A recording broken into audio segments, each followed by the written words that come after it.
বন্ধুগণ,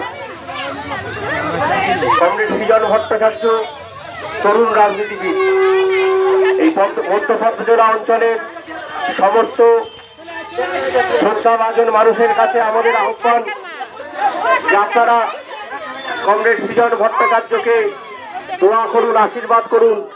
বিজন জিতলে 100 দিনের কাজকে 200 দিনের করার কথা বলবে, জিনিসপত্রের দাম কমানোর কথা বলবে, রান্নার গ্যাসের দাম কমানোর কথা বলবে, স্কুল মাদ্রাসাগুলো যাতে শিক্ষক নিয়োগ করা যায় তার ব্যবস্থা করবে। তাই এই মধ্যপ্রাচ্য জেলা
Thank you.